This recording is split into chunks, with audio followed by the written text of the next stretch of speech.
Hey, you're watching Liquid Lunch on Biz TV. Everybody relax. Everybody calm down. Everybody cancel your plans to storm the local jail and cancel your plans to picket the sheriff's office.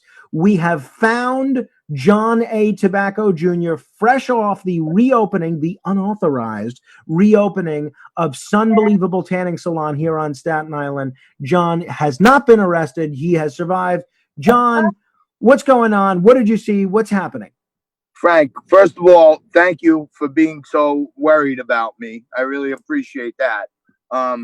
But amazing turnout, hundreds of people from all walks of life, restaurant owners, salon owners, business owners, cops, off-duty firemen, sanitation, you name it. Okay. Joe Borelli did the unthinkable. He took a stand publicly against our mayor, and kept his word on our little side bet. He was the first customer. The business was opened. Bob opened it up. Joe Borelli and Bob Catone walked in. Joe bought some sunblock, and a purchase was made. And then the police charged in.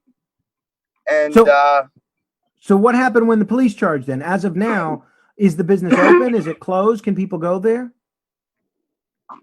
The place has been shut down. It was open for a few minutes. As soon as Councilman Borelli came out, the cops came in. Joe stood right there with the owner and said, "You really gonna arrest him?" They said, "Look, if he doesn't shut down, we're gonna arrest him." And I'm gonna have Bob Catone on either later today or tomorrow because this is gonna get big. But I was standing there. I have the video. I have the behind the scenes video, and they said, "We're gonna give you a ticket for $1,000. If you take the ticket and close the doors, you're fine. Your lawyers can fight it out from there. If you take the ticket and you don't close the doors, we're going to arrest you." Okay? And after a little consultation with his attorneys, as a true Staten Islander, he turned around to his lawyers, took his watch off, handed over his phone, and he said to the police, he said, "With all due respect, I'm opening my business." And he put the cops on their heels. They said, "You really going to take a pinch right now?" He said, "I'm willing to do it." And then the captain, great guy, men and women of the NYPD just doing their job. Captain went in the back, got on the phone, a little haggling, came back. Said he spoke to the mayor's office. They told him if he doesn't shut the store, he's going to get arrested. And when he gets out of jail tomorrow, he's going to have no health license. No license from the health. Threatened him.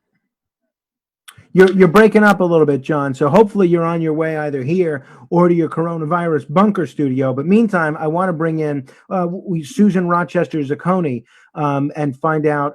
She's the founder of Grandma Tilly's coleslaw that I've been fortunate enough to try and enjoy from time to time.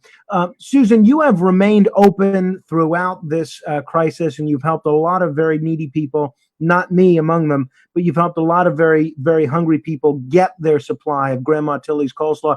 Tell us, how has this pandemic and this shutdown affected your business? Hi, okay. Hello, John, and hello, Frankie and the staff. There was two events. One was the longest table at Havens Farm in Herbertsville Road. I was supposed to donate 5 to 10 pounds of Grandma Tilly's coleslaw on May 31st, and of course that was canceled. And in March 22nd, Auction to Hope luncheon for the Women's Foundation for the Childhood Leukemia at Eagle Oaks Country Club. That was for 150 people. That, of course, was canceled. So you're having a tough time, needless to say. Yeah, the farmers markets, I was in the middle of changing commercial kitchen. I had a fabulous guy named Steven in Spring Lake. He closed his doors, and I was in the process of looking for a kitchen. There was one that said I could go to, but it was a little smaller than Steven's, and I was talking to two others in Jersey. And I have to, of course, Right. So, go there. you're having a tough time now, Susan. Just so folks know about Grandma Tilly's coleslaw and what makes it different from ordinary garden variety coleslaw. You say it's a healthy coleslaw. What does that No, mean exactly? What makes it healthy? no mayonnaise, no cholesterol, no artificial ingredients. Um, Well, it sounds it's pretty good to me, and I've tasted it. It's delicious. And who needs the coleslaw and the mayonnaise? How do people order it if they want to try this? Well, there was a problem. Somebody was going to sue me 10 grand for registering because of the name Grandma. Ah. So I can't have it worldwide to register. Yeah, it's what my lawyer told me. There was a company in Ohio, a big company that doesn't want me to register and have it worldwide for people to order. But at farmers markets, and of course, my friend can always have it available. But so we have to look for it in farmers markets around town. That's the only way we can purchase it. Okay. With there was a lot of restrictions on the farmers market, and out of 60 vendors, I think only 18 of us are doing it.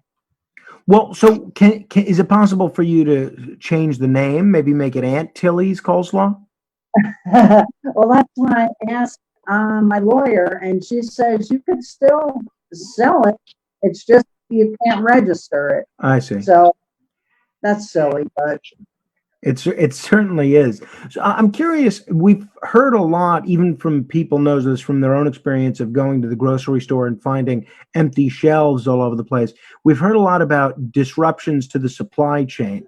Have the supplies that you need, the ingredients that you need in order to make Grandma Tilly's coleslaw, has that been disrupted at all? a little bit.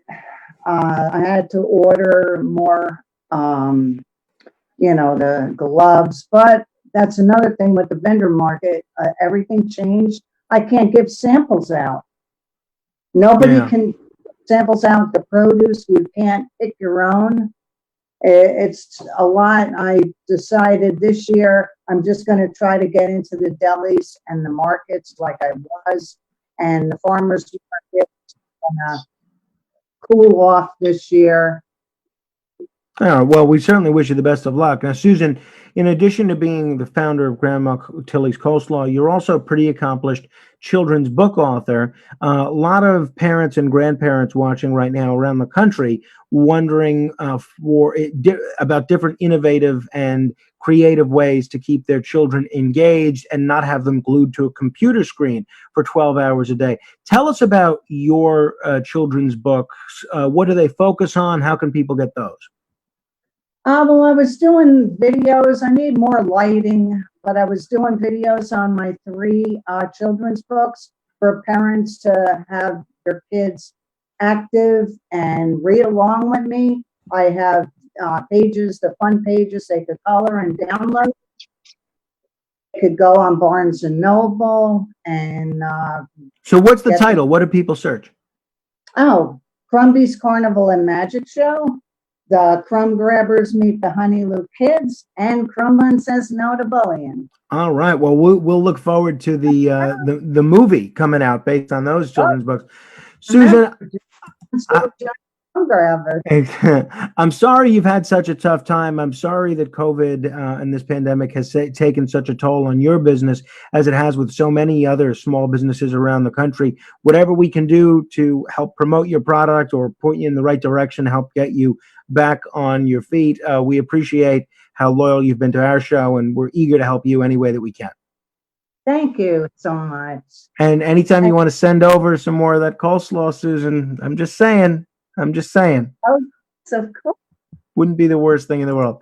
Susan Rochester Zucconi. Keep an eye out in your local farmers markets for Grandma Tilly's coleslaw. It is to die for. But the good thing is you won't die from it because it's got no mayonnaise and no cholesterol. It's quite good in all seriousness. They're not an advertiser. They're just terrific. And if you want to send us free food, you can find me at 145 Wellington Court, Staten Island, New York, apartment 1H10314. Unfortunately, I've lost my mail key temporarily, so I'm not able to access the mail yet. But hopefully, if you send us free food next week, we'll be able to get some. Hey, coming up next, we're going to talk with Tisha Powell. She is a big Trump supporter, and I am curious to get her take on Joe Biden's recent comments about black voters and this George Floyd situation. You're watching Liquid Lunch on Biz TV. We'll be right back.